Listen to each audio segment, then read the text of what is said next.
Hello, everyone, and welcome back to another episode of A Little Further, where the perfect pod casteth out all fear.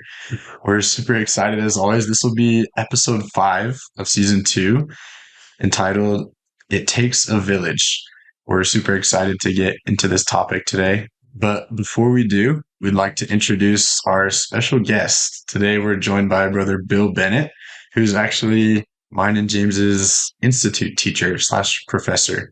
So, Bill, thanks for joining us. Would you mind introducing yourself a little bit? Well, not at all. Thank you. And I said that I think professor might be a generous title, but I'll take it. Yeah.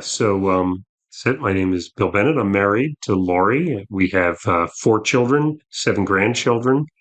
Um, we live here. We live up in Alpine, and I'm a convert to the church. My wife is a lifelong member and played a key role in that, which I guess we'll talk about in a minute. Yeah, that's right. We'll for sure get into that. And again, thanks for joining us. The reason me and James asked Brother Bennett to join us today is because we go to his class every Wednesday night since the beginning of the semester. And it's just always filled with, doctrinal knowledge, the most amazing stories from his life. Always give us a good laugh and something to think about. Always motivates us for the rest of the week. So we're super glad that he could join us today. And like I said, the topic today is called It Takes a Village. So I'll turn it over to James because this was actually James' idea he had about a year ago. So I'll let him introduce this. Awesome. Thank you, Atlee. So yeah, like Atlee mentioned, this episode will be called It Takes a Village. And this idea was born from gratitude.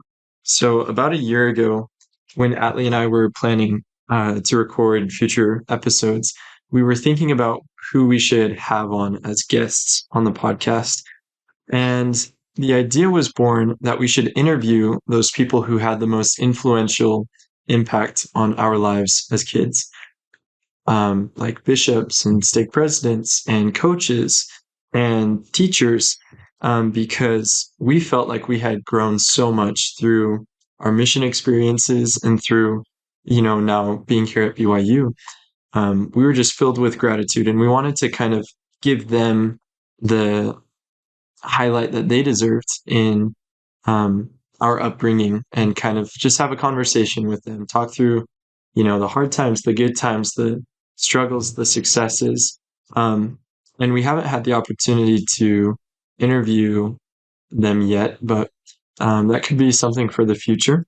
I just wanted to go through some of my village, though, to start this podcast episode, and kind of introduce this idea of It Takes a Village.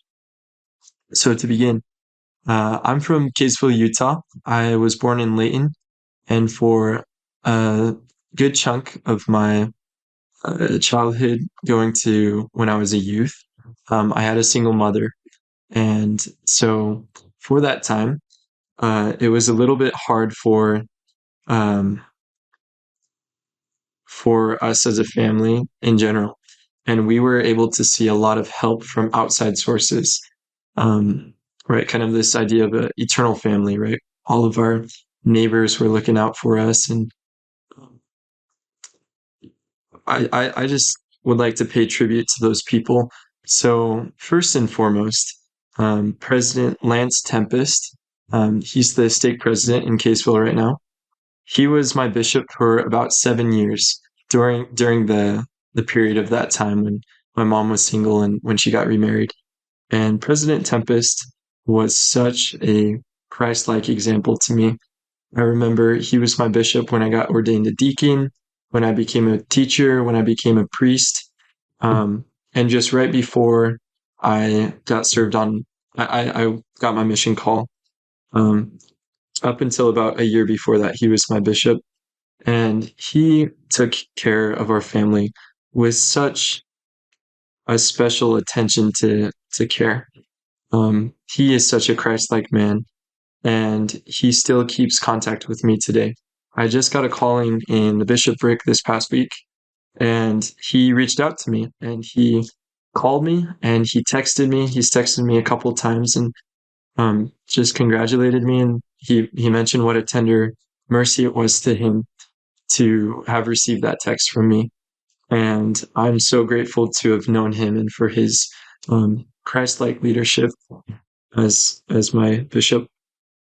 Pairing with him is President Squires, who was my stake president growing up as a kid. President Squires was in the stake presidency for about 11 years, including when I left on my mission. He interviewed me for the Melchizedek priesthood, for my temple endowment, and for my mission. And President Squires is such a Christ-like example to me. He helped organize both the Quest and the Trek youth firesides, which I was a part of.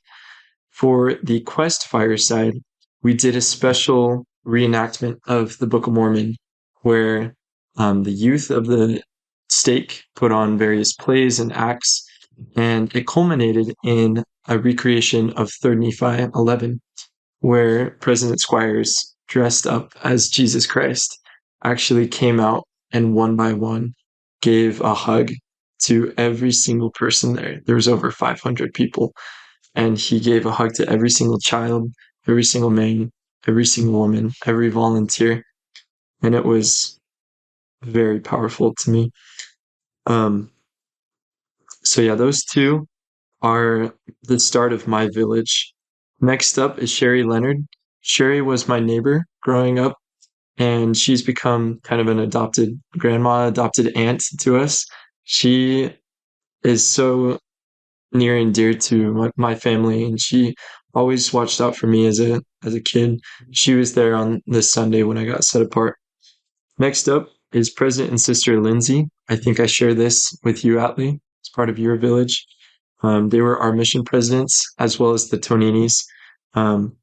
Both sets of couples just impacted our lives so much, and I am forever indebted to them for their sacrifice and for their obedience to God. I still remember one time President Lindsay was leading the choir in As I Have Loved You, Love One Another. Now, this is a 6'7" man, and he is a towering sight to see. And I just remember him him leading this choir of 30 missionaries in northern Brazil. And I had the thought to myself, that is the greatest man I have ever seen. And truthfully, he is one of the best men that I have ever met. Next up, Coach Brower. Coach Brower was my cross-country coach for 4 years in high school, and he taught me a lot of things, including what it means to be a phoenix. Because we were the Farmington Phoenix, and he talked about when a phoenix is coming to the end of his life, it often burns up, and then it's reborn. But it doesn't run away from the fire. It embraces the flames. And he said how, detail-filled that phoenixes live for 500 years, and we ran a 5K. So he said, when you guys are burning up at the end of the race, just lean into it. You'll be reborn. And so all of those people contribute to my village. And I'd like to tag on Brother Bennett, I think now is part of my village. Having come here to BYU, I was a little bit lost and, needing that spiritual boost throughout the week. And Brother Bennett has kind of stepped in as this awesome example of Christ-like love to me and to Atlee and to our class. And I still remember when they were doing the Institute introduction and he went up and spoke. He was the first one to go up, and I didn't need to hear anyone else. I was like, okay, I'll be in his class.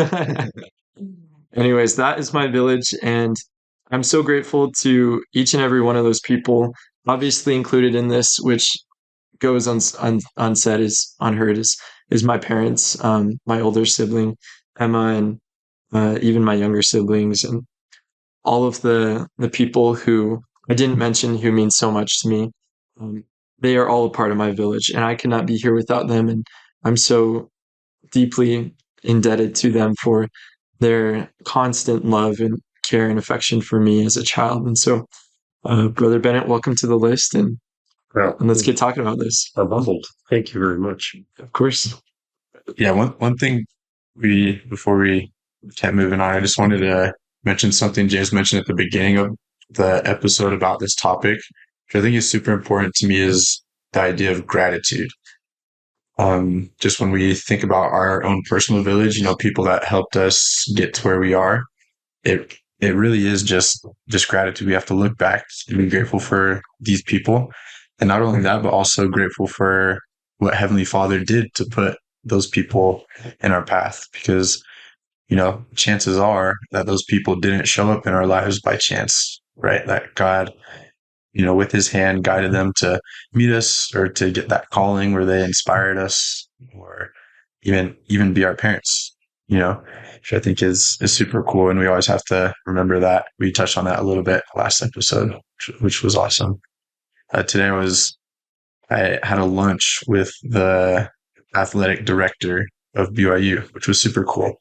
And he was talking a lot about that same thing. He told us his story of where he came from, how his parents like somehow met from opposite sides of the world. They came together at BYU, both of them on their last penny. They met the first weekend there, and then they started a whole new generation of good people, members of the church, raised families in the church, BYU.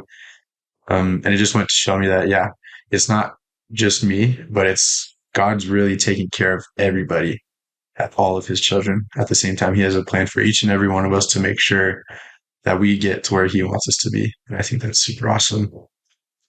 And I guess before getting on to Brother Bennett's village, a little bit about mine is, so I grew up in Las Vegas.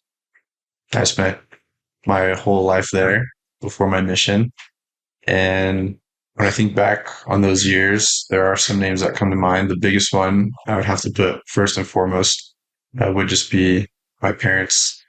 First is my dad. He was always the one teaching me how to be a good priesthood man.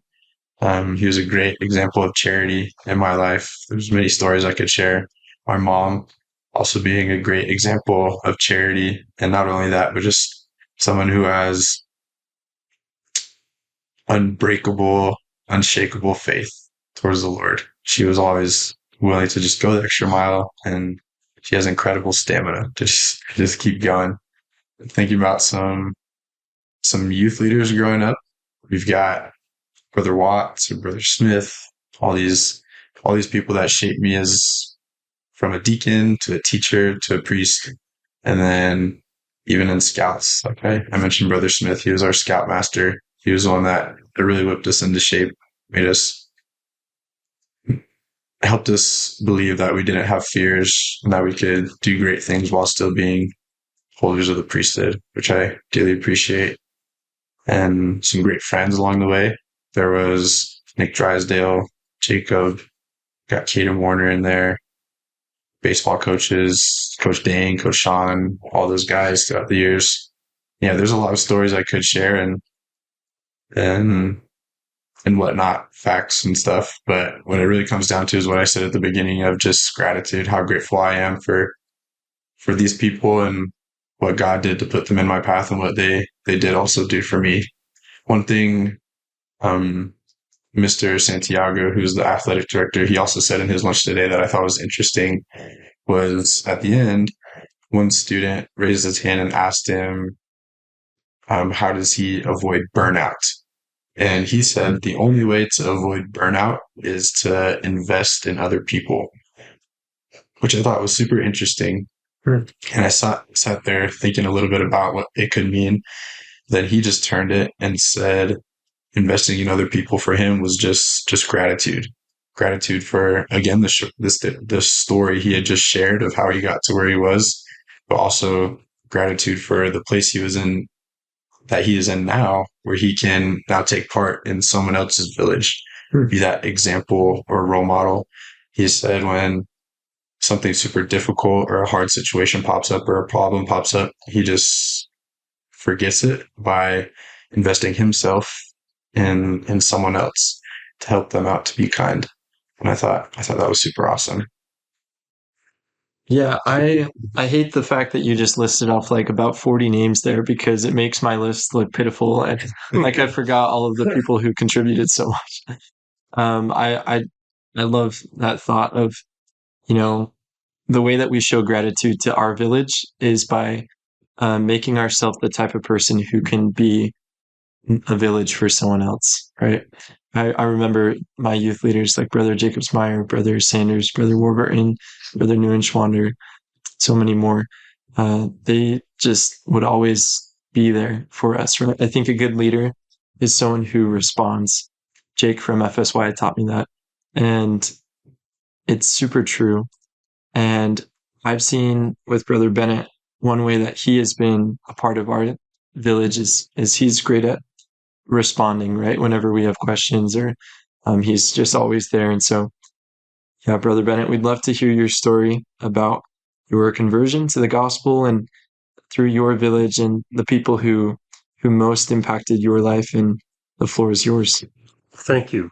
And I'm humbled by you putting me on your list. And as both of you spoke, of course, I'm just sitting here thinking just about my life in general. And just as you were saying, and as you said, like, oh, I can think of 3, no, 4, 5, 7, 10. I mean, and I am a believer that the Lord puts people in our path for a reason, for them to help us, for us to help them. And it is just this beautiful orchestration. And really, that's sort of a key theme for me of my journey to becoming a member of the church.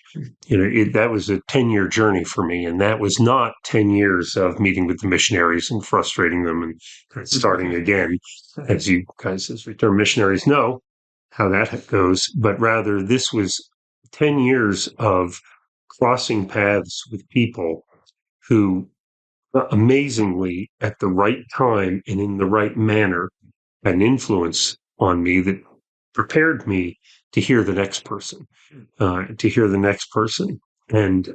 it just, as I think of it, it reminds me of, when you're in the temple, you can't go anywhere without someone seeing you and trying to help you. Where would you like to go? Can I help you? And I was never without someone, sort of helping to guide my way.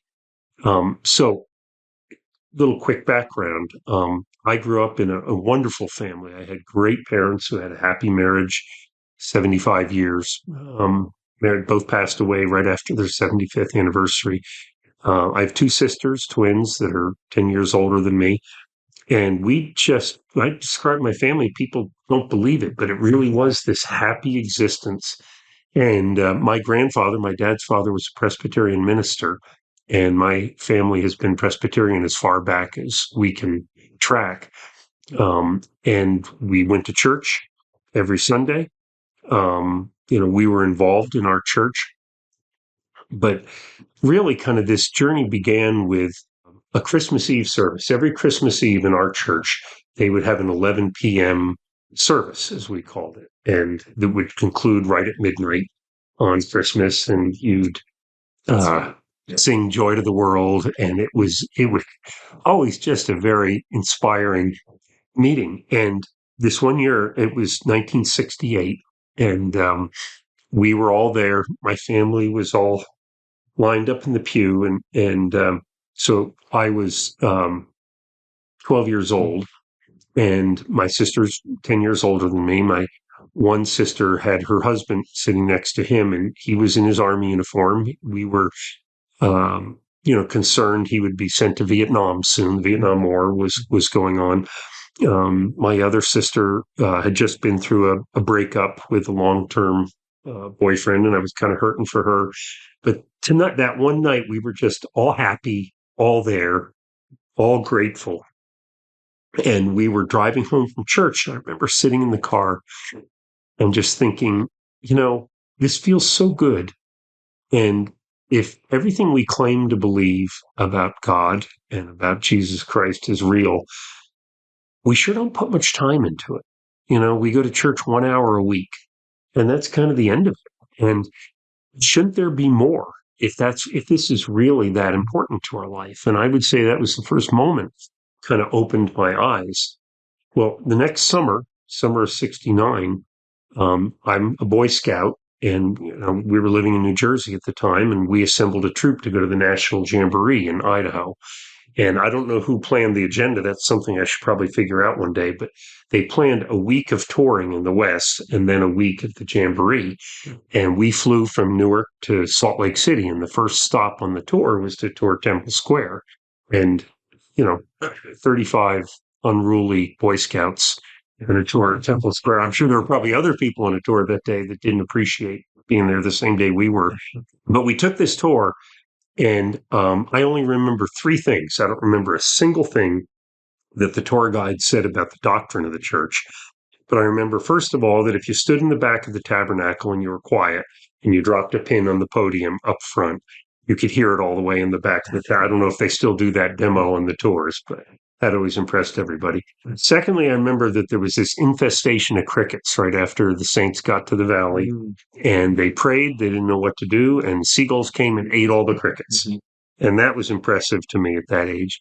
And the third thing was that at the end of the tour guide said, I'm an ophthalmologist, and I do this.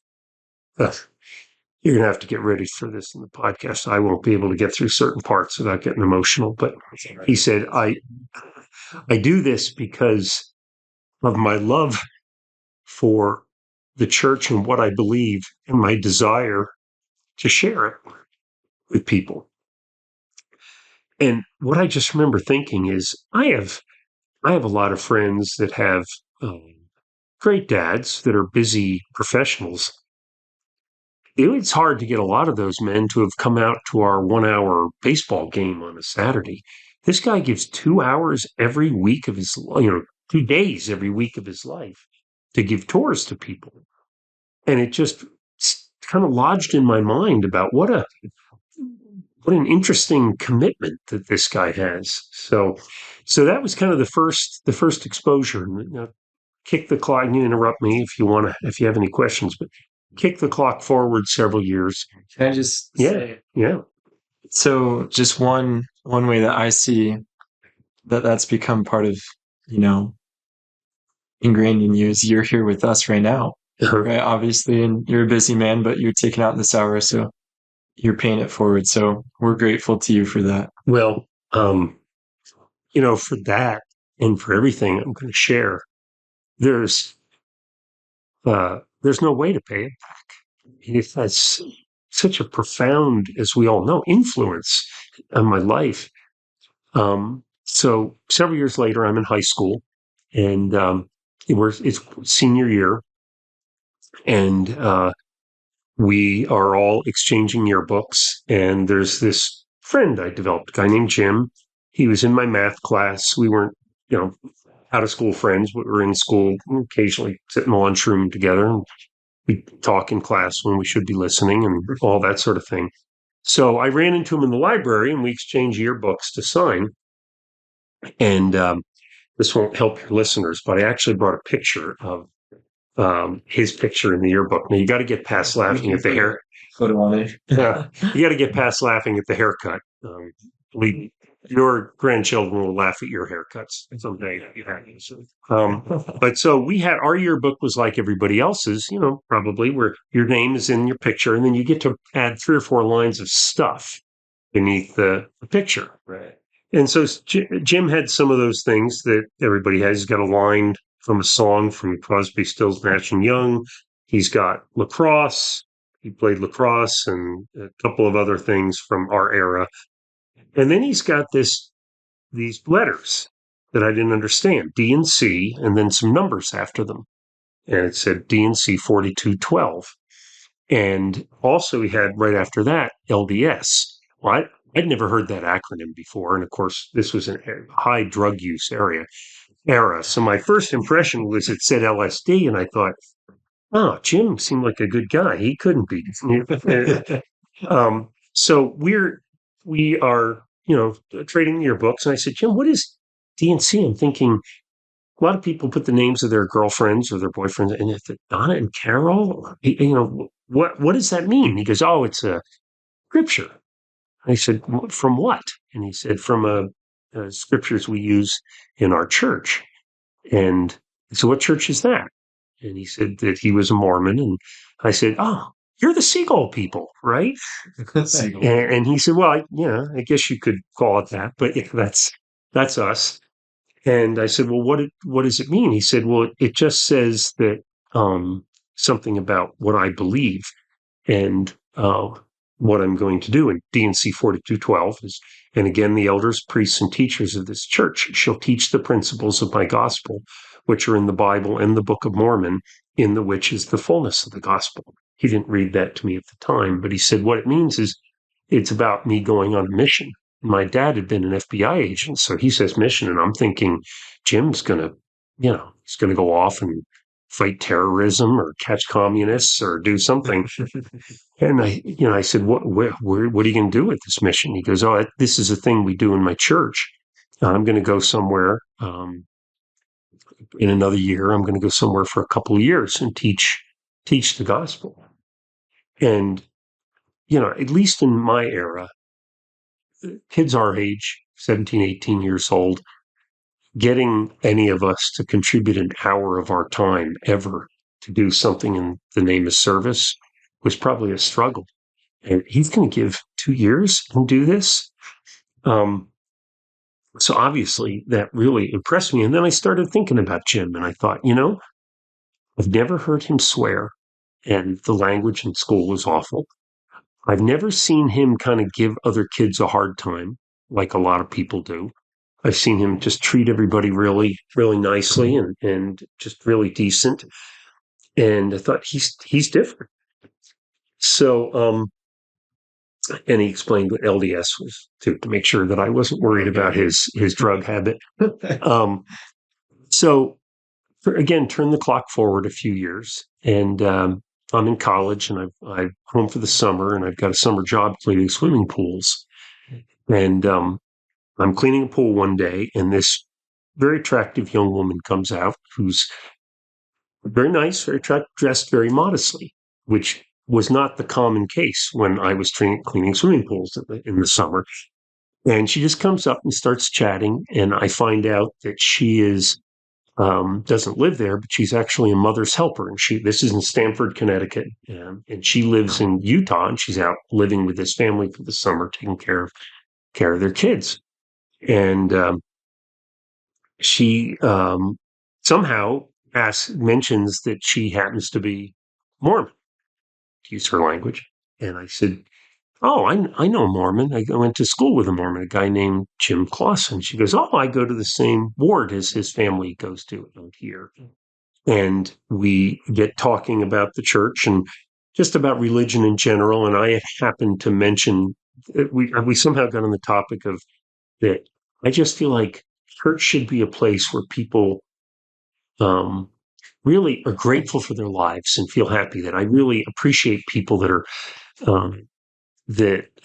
happy about living and take advantage of being able to have a rich life. And she said, well, that's kind of what we believe. And she ran into the house and she got one of those old light blue cover missionary Book of Mormons and Books of Mormon, and she opens up and reads the scripture, men are that they might have joy. She said, that's what we believe, that Heavenly Father wants us to be happy. So anyway, so obviously each of these people had an impression on me. A little bit later, my best friend Craig and I decide that before we have to grow up and get real jobs when we graduate from college, we wanted to just have this adventure. So we planned between junior and senior year of college that we would spend 4 months hiking and camping across the country.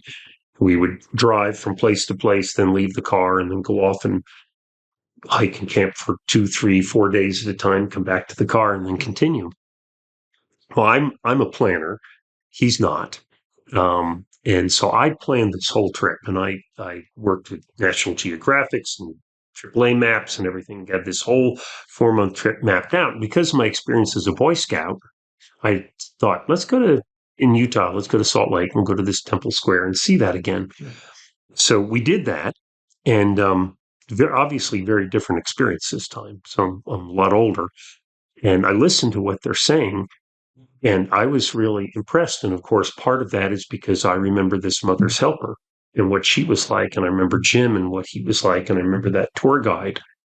And they had the tract, the pamphlet, the testimony of the prophet Joseph Smith, which is, from Joseph Smith history in Pearl of Great Price. And so I picked up a pamphlet.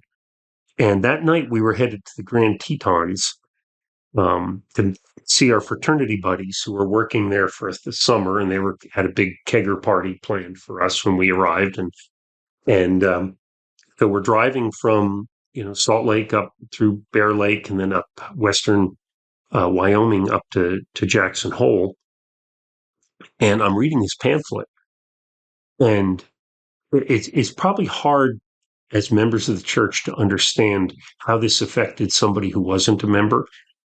But when I get to the part that Joseph didn't know what to do, so he went in the woods and he prayed, it was this profound moment. I have been thinking about religion ever since back in that Christmas Eve I told you about.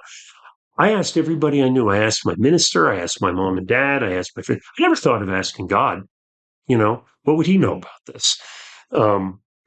Sarcastically. Right. But it never even occurred to me that you would actually ask God. And I thought to myself, I'm going to do that. I'm going to ask him what I should be doing about all this. And I fell asleep. I wasn't driving. My friend was. I fell asleep in the car. And I had this rest that is hard to describe. It was something more than just being asleep. It was this peaceful, I don't even know how to say it, some sort of alignment. And I woke up with this clarity in my mind about how important this was. I need to pray and ask about what I should do. So I wake up, we see this tourist information booth in Star Valley, Wyoming, and I tell my friend to stop, and he goes, "We can't, we're late for the big party that they're planning for us." And I said, "Well, let's just get a map." And he said, "We don't need a map. We know where we're going." And I said, "Yeah, but just get it for my scrapbook." So I convinced him to pull in, and we go in this tourist information booth and just look around for a few minutes. There's 3 young women working there, and he starts talking to the 2 up front, and there was one in the back. And I start walking back, and the moment I see her, I am totally enamored, just kind of frozen in my tracks. And she's incredibly beautiful person. But it really wasn't that. It was, she had this light about her. Her eyes had this brightness to her, and there was just something glowing about her. And so we immediately started talking, and she asked where we were, who we were, and where we were from, and we're telling about our trip. And she said, "Oh, where'd you come from today?" And we said, "Well, Salt Lake." "Well, did you go to Temple Square?" "Yeah, we did. We did that this morning." "Well, what did you think?" And so we got talking, and we spoke for a couple hours. Meantime, my friend is looking at his watch, and he's getting more and more anxious. And at one point, she's just talking about what she believes, and it got to kind of morality discussion. And my friend said, "Well," my friend who's a Catholic said, "Well, my church acts like if you kiss somebody, you got to marry them." And she said, "Well, that's not how we feel. But, kissing isn't something you just throw around. It's something special. You say for somebody special." And I don't feel like I'd ever known a girl that had any backbone, that would stand up and say something that she knew the people she was talking to probably wouldn't agree with. And so, I was so taken with her. As we're getting to the end, we needed to leave. I'm thinking, how am I gonna stay in touch with this girl? I don't want to lose contact. And I said, "Hey, part of our trip is we're going to California, and after that we're going to go to Hawaii. We'll send you a postcard," which was incredibly lame, but it was the only thing I could think of at the moment. So she said, "Yeah, I'd love a postcard," and she got one of the little flyers from the Star Valley Ranch there, and On the back, she wrote the names of all 3 girls and their address at the ranch. Then she circled her name and wrote her home address over at the side. I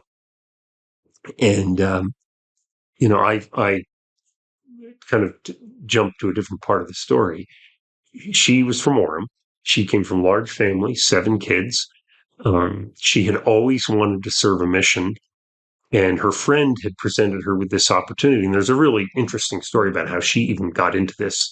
But to save that, she ended up going up to work here for the summer in the tourist information booth. And the guy who owned the ranch, very active member, and he told them that they could do missionary work in the information booth if they wanted. So she basically decided to call herself on a mission to that summer, which is why. And now looking back, I realize the 2 hours of discussion is she was giving me the first few discussions from the missionary. She'd taken missionary prep, I think, a couple times by that point at BYU.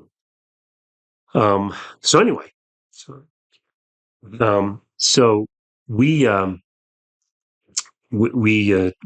go driving up to Jackson Hole, and that evening they had this party I just told you about, and I was just feeling out of place after everything I just learned that day. Just being in this party made me uncomfortable. I thought this is a good time to have that prayer I was thinking about. We're up in the woods, this beautiful place, Jackson Hole. I went for a walk by myself, found a quiet place in the woods. Went in the woods and thought where a car wouldn't see me if they went by, and decided I would pray. And as I went to kneel down on this beautiful still night, the wind started to blow. And I had this momentary impression that I was going to see an angel. And my first thought was, I'm living my life in such a way that the lowest grade angel of heaven, I wouldn't be worthy to be in front of. And I ran out of wits. So I never knelt. And I was like somebody all of a sudden held up a magnifying glass and showed me my life. And not only was it the way I was living my life was wrong, but I knew it. I knew in my heart the way I was living my life was wrong, and I wasn't being true to what I believed. And so, over the next few days, we were with our friends, and then we left. We were headed to Oregon, and we came to this little teeny town in Idaho called Glenn's Ferry, and we were stopped at a 7-Eleven to get some supplies for our trip. And I see this sign when we drive into town that lists the names of all the churches in town, and I see Church of Jesus Christ of Latter-day Saints, and I think, hey, I'm going to pick up one of those Book of Mormons and read it on the rest of the trip. So I leave my buddy at the 7-Eleven. I said, you get the stuff. I'm going to go find this church and get a book. He goes, don't do that. The moment you do that, they're going to get your name and you're never going to get them off your back. And I said, well, don't worry. It's my business, not your business. All right. So just to paint the picture, I was dressed the way it was really kind of the right way to dress back then. I had a T-shirt and painter's pants, overalls, and flip-flops on. My hair was down, almost touching to my shoulders. And we had no idea what day of the week it was, and it was Sunday. Didn't know that. So I went to this little church. I walk in. There's a man in his suit. He has a cast on his arm, and he just looks up at me and says, "Can I help you?" I said, "Yeah, could I buy a Book of Mormon in here?" And he just kind of startled, and he said, "Are you a member of my church?" And I said, "No. Is that all right? I just wanted to read one." He said, yes. Sits me down on the couch and goes to a little closet. It's a little teeny building. I've never been back to see it. And goes to the closet and grabs a Book of Mormon out of the closet and sits down and starts enthusiastically telling me everything that's in the Book of Mormon. And now looking back, I realized I showed up about 15 minutes before sacrament meeting. So people are starting to come into the lobby, and they're all just gathering around and listening to this discussion. And he's so excited, and he opens the Book of Mormon, he hands it to me, and he said, "Read this verse right here." And I said, "I can't." He said, "Why?" And I said, "Looks like it's Spanish." And he goes, oh. So then he goes into the closet and grabs another Book of Mormon, comes out and finds the same passage. And I sorry to say, I can't remember what he had me read, but he had me read this verse. And then he bore his testimony, and everybody's standing around nodding their heads. And he shakes my hand and says, "Promise me you'll read the Book of Mormon." So I shake his hand, and then he winces because it was the hand on his broken wrist. I said, "Oh, I'm sorry." He goes, "Oh, no, it's okay. It's me." And but he said, "Tell me you'll read this summer." And I said, "Yeah, that's why I'm here. That's what I will do." And then he shook my hand again, and he winced again because he forgot he'd broken his wrist. I walk out to my car, and the entire lobby follows me out to my car. And it was like the scene in Sound of Music where the kids go to bed and everybody's waving as you say so long, farewell. Anyway, I went back. My buddy was entirely irritated because I'd left him there probably a half hour at the 7-Eleven. And so for the rest of the summer, I off and on, I read this set of scriptures, and I can't say I was very diligent, but I would periodically go in and just randomly turn to pages and find things that really intrigued me. In the meantime, I dropped a letter to Lori and said, "Look, you're going to think I'm out of my mind, but I would really like to see you again. I don't know." And I'm sure you're thinking, how would that happen? You live in Connecticut and I live in Utah, but just if it's right, I'm sure something will work out. And I gave her I gave her our address that we'd be in Hawaii. So we get to Hawaii and there's a letter for me at the hotel, and it's 8 pages. And, she says some niceties in the beginning, and she says, "Look, for you to say you want to see me again, I'm tickled to hear that, but it must mean there's some degree of interest and you just need to know something about me. I am a devout member of my church, and I'm going to marry someday a young man that believes as I do. And I just wouldn't want you to want to see me again with the wrong impressions." And she told me later, she felt like when I said in my letter, "If it's right, it'll work out," I was trying to whisper to her, "I really want to marry you." And when I read her letter, I felt like she was whispering to me, "And I'd love you to be that young man." Both of which, silly romantics. But I go back. We finish our trip. We have this excellent summer. Lori and I keep writing. We write every few weeks for the next year and a half, all through my senior year of college and as I graduate. And so now I graduate, I move. My first job takes me to California, and I'm 22 years old at this point, and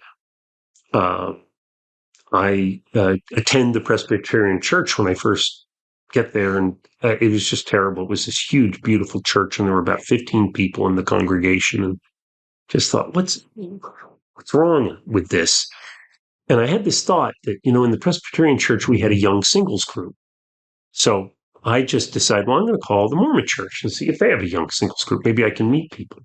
So this is San Jose, California. I open up the phone book, and there are multiple stakes in San Jose, California. And back then, when nobody has cell phones. And so every single ward has the number of the ward hall phone, the number of the clerk's office, and the number of the bishop. Then the stakes have the number. There's columns and columns of numbers. And I have no idea what any of the words mean. And I literally just put my finger down on one of the numbers and picked up the phone and called. And it happened to be a Wednesday night, probably 7:30-ish. And this girl picks up the phone, and I realized later what I called was a hall phone in one of these buildings. And this girl picks up, she sounds like she's about 14 years old or so, and she picks up the phone and she says, "Hello?" And I said, "Is this the Mormon Church?" And all of a sudden she gets really quiet and she says, "Yeah." And I said, "Well, I am new here. I'm 22. I just moved here. I'm single. I wanted to find out if you guys have like a singles group where I could just come and meet some people." And it's just a minute. And I could hear her cover the phone, and she's talking to her friends, and she gets back on, and she's really nervous, and she said, yeah, we could have two guys for this come out and tell you about the singles group if that's what you want. And her voice is shaking the whole time. I said, yeah, great. Can they come tonight? She covers the phone again. And she comes back and says, I don't think so, but I will call them and they will call you and come and tell you all about the singles group. I said, great. So I get a call, I think the next night, and these guys said, I'm elder somebody, and my companion is elder somebody, and we want to come tell you about the church. And I said, well, I was just asking about the singles group. They kind of sit there for a minute, and they said, well, sure, we'll come tell you about that too. Anyway, we set an appointment for a few other days later. I totally forget about it. I'm at my apartment complex. I'm out in the pool, and I go in, and there's these two guys in suits standing at my door. And I go up and I think, oh my gosh, that's right. That was the night I was meeting with these guys. And I need glasses. I didn't have my glasses on. And this one guy says his name really fast. And he says really quickly, Elder Sutton. And I thought he said Harold Sutton. So the whole time they're sitting in my apartment and we're chatting, and I'm calling him Harold. And at the end, after a half hour, he said, why do you keep calling me Harold? I said, I thought you told me that was your name. He said, no, Elder. And I couldn't see his badge. Any case, so these guys just were wonderful. Obviously, these elders, and they started coming, and we work each week, and I went through several companion changes with Elder Sutton, but thankfully they kept Elder Sutton coming, and so I thought these guys were great, and the more they taught me, the more I loved. And the whole time I've been writing to Lori and telling her about what's going on, and she in looking back, she will say, I really thought you were never going to be interested because you just challenged every letter that I wrote to you. And yet what I was doing was just, I would challenge her. She'd come back with something and I'd think, oh, good. Okay. I'm comfortable with that. Then I'd challenge her with the next thing. And one time I get this big, thick envelope in the mail from her. And it's a course manual from this college course called Teachings of the Living Prophets. And she said, this is a manual from a course I take at BYU. And if you want to know what I believe, read this, because what they say is what I believe. And, I paged through this, and she had her own class notes in there, but these areas that are yellowed, and this President Kimball was the prophet at that point, so it was quite a bit from him in there. And I got to the place where I accepted everything made sense to me with the exception of one thing, which is I did not understand priesthood. I didn't see the necessity for it. And in the meantime, in writing Lori, I'm thinking, I still want to see her again. And it turns out in this job that I had a business trip to go back east. And my boss said, by the way, this is your first business trip. Sometimes people like to chip in a little extra from their own pocket and make it a three-way and go see somewhere else. I wrote Lori and I said, hey, guess what? I think I got an opportunity to come. If you still would like to see me again, I'd really like to see you. And we haven't seen each other for a year and a half at this point. And incidentally, she had just about gotten engaged and didn't. But so I went back east. I visited my parents. I've been keeping my mom and dad engaged the whole time on what I was doing. And my mom said, well, where are you on this Mormon church thing? And I said, I think I'm not going to do it. I'm going to go visit Lori and just tell her I just can't be a hypocrite. And I love so much about it. But this one thing, there's just one part of their belief system I don't understand. And I can't do that. She goes, oh, that makes me so happy. Thank you for telling me that. So I go out to see Lori. it's they have this whole weekend planned for me, and I didn't realize the agenda. I just wanted to spend time with her. Well, she picked me up at Salt Lake Airport, and we drove straight to Temple Square. That was step one. Okay. And we started touring around Temple Square. And I remember we were coming down. It was winter. It was January, and everything was icy. So I was looking for every opportunity I could to, hold her so she wouldn't slip. And at one point, one of the senior missionaries working in the visitor center saw us coming down the escalator, and he said, "You are such a beautiful couple. How long have you guys been married?" And I really enjoyed that moment. And anyway, so we had this really fun weekend that was just totally, the theme was just the church the whole time. And the last night I was there, we wanted to go see a movie, go see this romantic movie that was playing at BYU. It was called Other Side of the Mountain, about a deer that is injured, and it's a very cool story, ancient. But her grandfather contacts her and says, "Hey, your Uncle Bob Stake, is putting on this play. We'd love you to bring Bill to come see this play." And she's like, "Oh, well, I said, would you be okay going to this play?" And I said, "Yeah, sure. If your grandfather wants to do it, that's fine with me." Well, this play is, you're in the play. So you are on the stage, and it's kind of set up like an airplane. And you don't know what's going on. You're just on this airplane, and you're flying somewhere, and they're telling us we're all flying to Hawaii. All of a sudden, you hear this loud explosion, and the lights go out, and they said, everybody on this plane has died. And then somebody comes in and says, "Please follow me." And we follow them. They take us to a classroom that's kind of dark, and they separate us into men, women, and children into three groups. And they said, "You're in the celestial kingdom." And then there's 6, 7 people up in the front. I said that right? Celestial, yeah. Mm-hmm. The way you looked, Oh no, you got me nervous. So this guy says, "You're in the celestial kingdom," and there's 6 or 7 people who each tell their story about why they're there, and it would be the things that you would imagine about what we know about that. And then this man walks in a gray suit, and he says, "I'm so sorry, we've made an administrative error. You are all supposed to go to the terrestrial kingdom. Please follow me." And so we go out, we go to another room, which is the release side room. It's a little bit better lit, but we're still separated.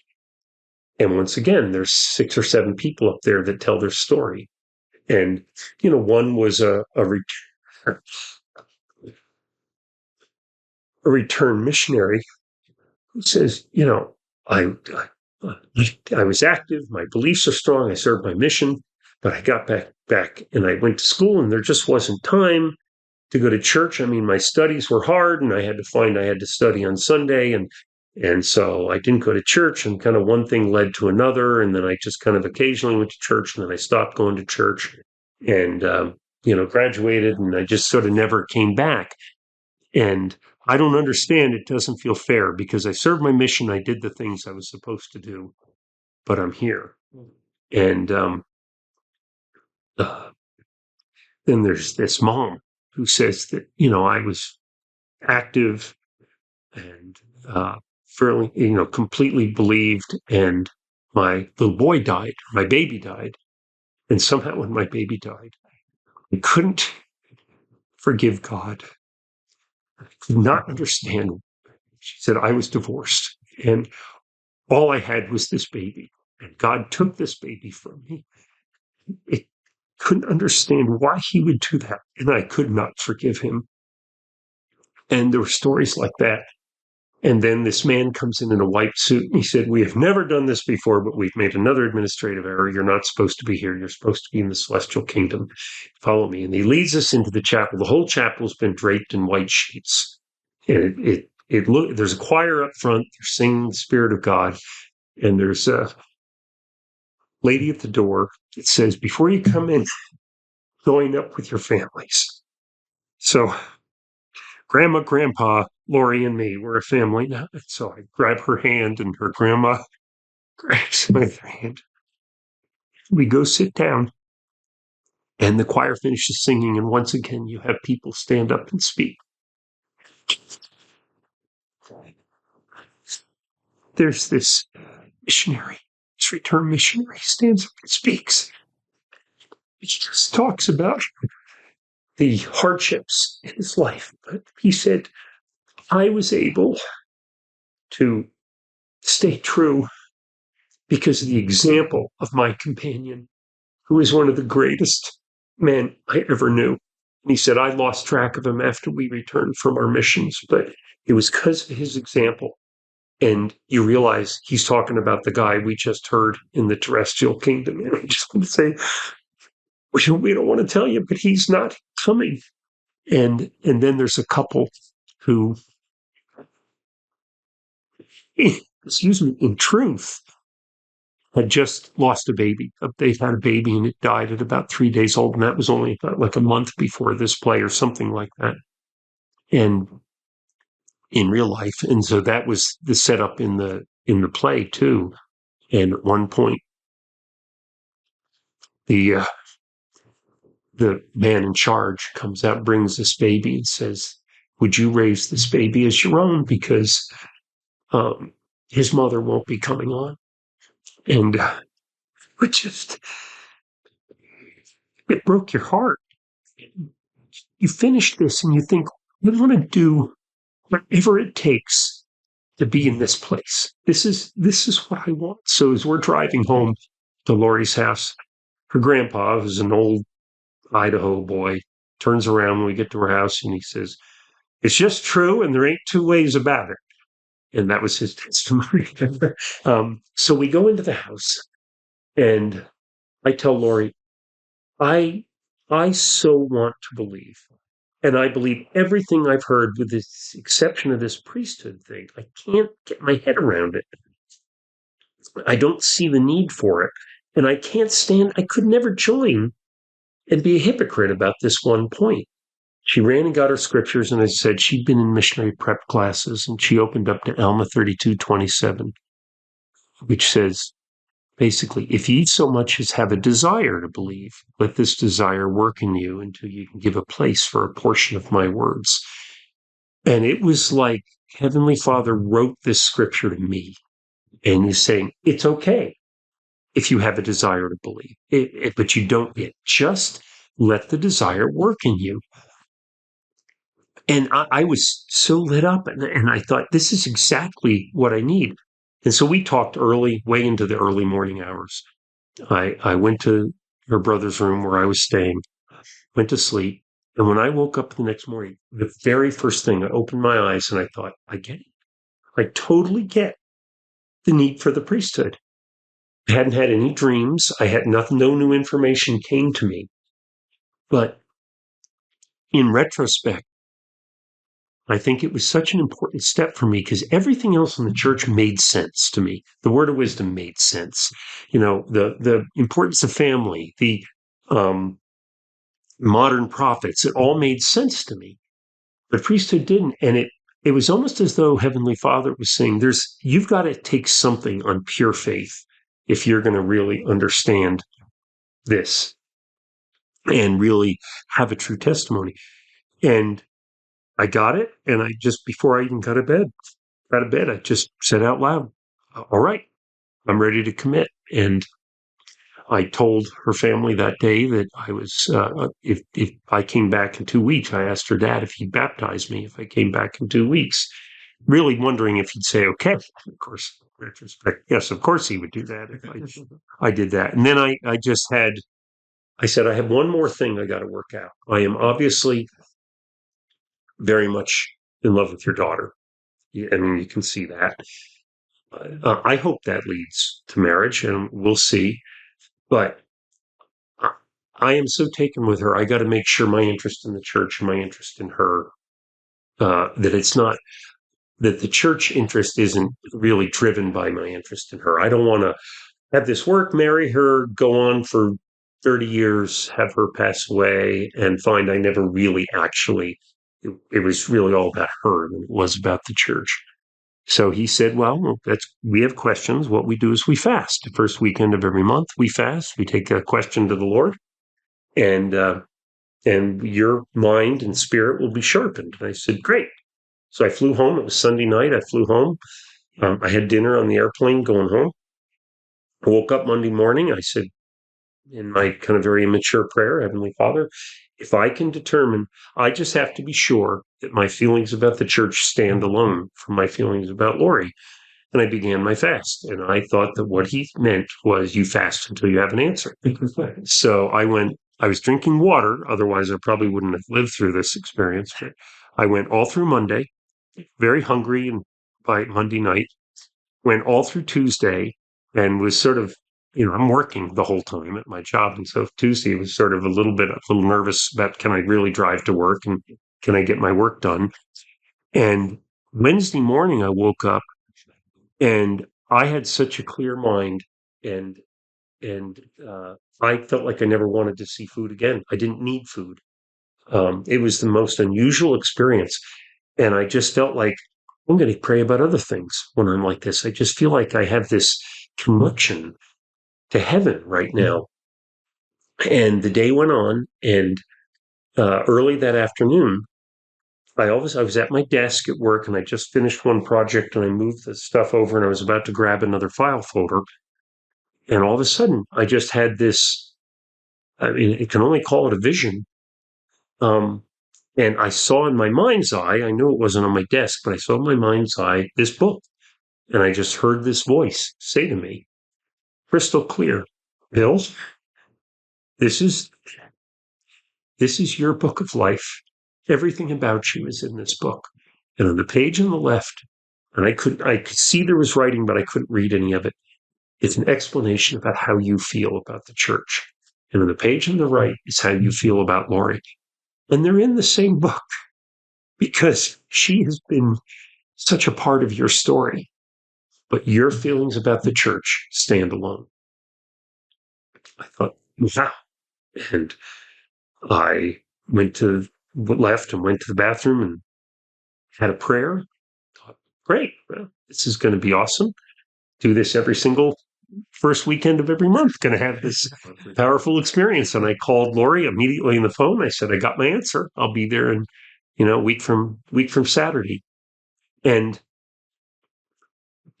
ended up becoming baptized, ended up baptized in February of 79, May of 80. Lori and I were married in the Salt Lake Temple, and we've been married 45 years.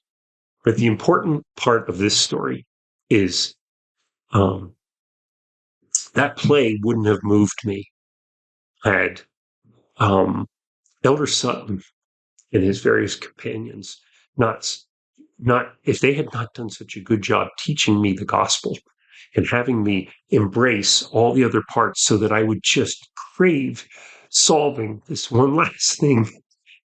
And I wouldn't have listened to Elder Sutton. I probably wouldn't have talked to any missionary had that girl just hung up the phone.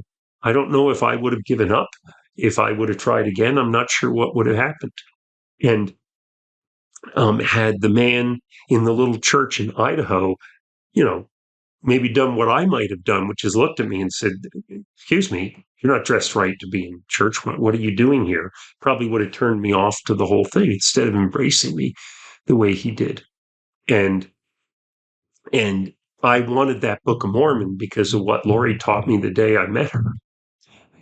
And I planned that trip to see Salt Lake and was listening to Lori because before that, of the example this mother's helper gave me that really raised my opinion of them. And she was interesting to me because of the good example that Jim Clausen had been in high school, which was intriguing to me because of a tour guide who was willing to give up 2 days a week. Had I even meant these people in reverse order, it wouldn't have worked for me. And it was like, one by one, these people, whether they knew it or not, stepped in and gently took me from where I was to the place I needed to be, that I would be ready for the next person. So in your theme, It Takes a Village, I I wouldn't be here sitting with you if it were not for people who are committed and dedicated to their beliefs, living them, speaking them, and reaching out and listening to the Spirit when the Spirit told them to. That was powerful. Thank you so much, Brother Bennett, for your conversion story, for your continuing to be a part of our village, and for these amazing stories. I felt the Spirit. I feel the Spirit in various ways, and one of them is I get chills. And when you told that story of the reaching the celestial kingdom, I got chills during that, and I just felt the Spirit confirm that. Your story reminded me of,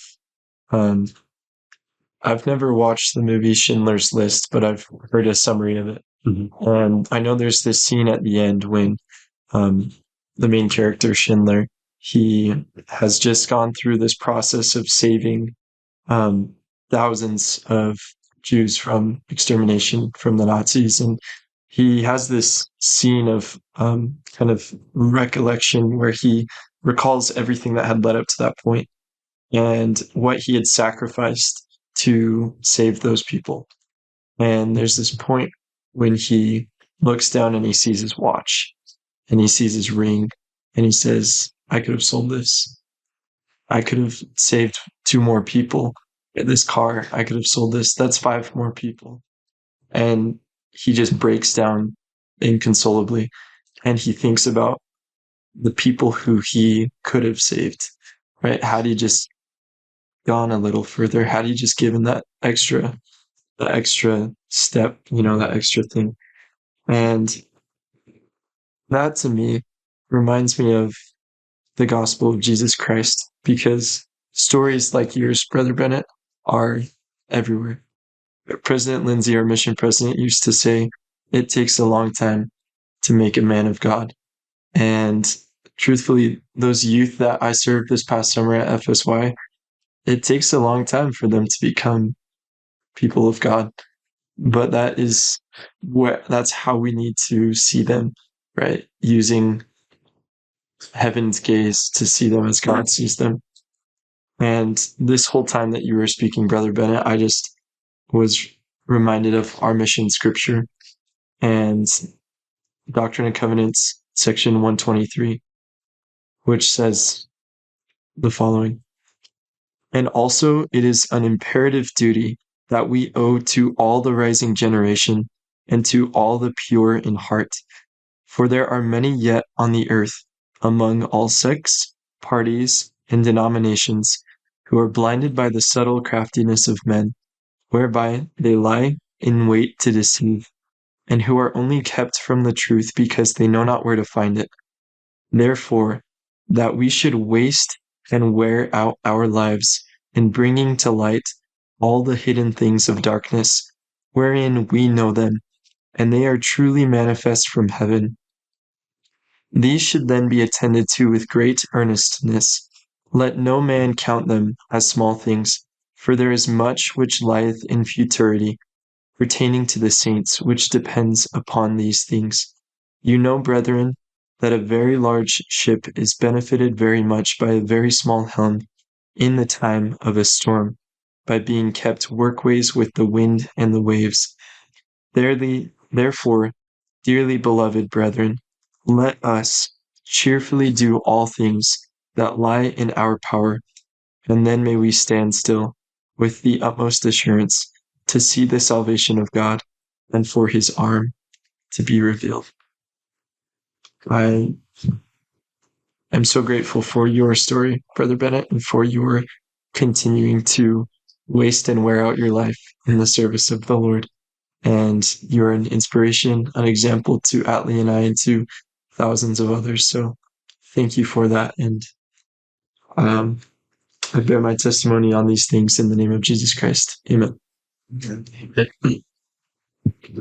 Yeah, before I close up too, I just want to say thank you. That story or combination of stories was just incredible to listen to. Well, thank you for allowing me to share it. Yeah, I really appreciate it. of course. So I wrote down a couple of sound bites as you were speaking, like mini quotes that I thought were very impactful to me and kind of showed the story progressing. I'll just read them off because I thought it was kind of cool. But I said, or I guess you said, there should be more. Why would someone devote their time? People should be more grateful about life. It was something more. Peaceful alignment. Had this light about her. I wonder if they have this. Teachings of the living prophets. Which, by the way, I wrote that down because I thought that was super cool. That was the manual that Lori sent to you, which, by the way, is now also the class that Brother Bennett now teaches to me and James, which me and James, when he said that, we just looked at each other and our jaws dropped. We thought it was so awesome. A perfect circle. Teaching of the living prophets. I want to do whatever it takes to be in this place. And this is exactly what I need. So as you were saying those things, it just, impacted me a lot and made me realize that just what great of an orchestrator that God is, right? To put those people in those instances, first off, in your story, but like you said, at the time that they appeared in your story, in that certain timeline. But another point I also wanted to mention was, the example that Brother Bennett had in his own story to me, which was he had initiative, right? He said, there should be more. Like, I want to know more about this. I'm going to, in my flip-flops and long hair, walk into a church and ask them for this book that I've heard about. And then also humility, right? The whole time asking genuine questions, wanting to know more, not completely shutting the door on everything. And then just gratitude along the whole way. And then looking back, just being grateful for everything that happened. So I thought that was super awesome. And again, thanks for sharing. I know that God, he is like I said, perfect orchestrator. I once had a friend who told me that he is the lead of an orchestra and we are all instruments, right? And the best instrument is the one that does exactly what you want it to when you play the keys or whatever it may be, right? So we can all be instruments in God's hands, right? To form our own story, but then also helping out other people. I also love the analogy you gave at the very beginning before you really went into your story about the temple workers. Me and James also looked at each other. It was something super small, but I thought it was super cool how you said, when you go in the temple, sometimes you don't know where to go. And there's always a worker at the corner or sitting in a chair somewhere that just tells you where to go. And they don't even give you some detailed explanation or a map of where to go. They just simply point their hand and then you go wherever they tell you until you come to the next worker, right? And I think that's also kind of how God works in our lives. He doesn't necessarily give us some detailed map or direct instructions of what we need to do or some grand event that happens in our life, but more just people put in our path that, kind of guide us to wherever our next step is. Go ahead. I just thank you. And I wanted to add one more thing. I was teaching a class of youth one time, and a young woman had said, I don't feel like I've ever done any missionary work. And my story came to mind, and this thought hit me, and I said, I'm convinced that when you die, when we all die, you'll have people that'll come to you and say, you changed my life when I watched how you treated somebody else, when I watched you pray when I was in church with you, when you were kind to me when I was scared and lonely in a new school. We're doing missionary work every single day by how we speak, how we carry ourselves, how we care about each other. And I think we should always know that every minute there's a chance that there's somebody like me looking around and hunting and searching, and that they, just as we have said, may be put there, right there at that moment, so they can have that influence. Exactly. Yeah, I love that. We have to just be ready. As long as we're doing the right things, God, he'll put us in the place you need to be. Mm-hmm. But I guess everyone, that will do it for this episode. Again, season 2, episode 5 of A Little Further. We'll see you all next time.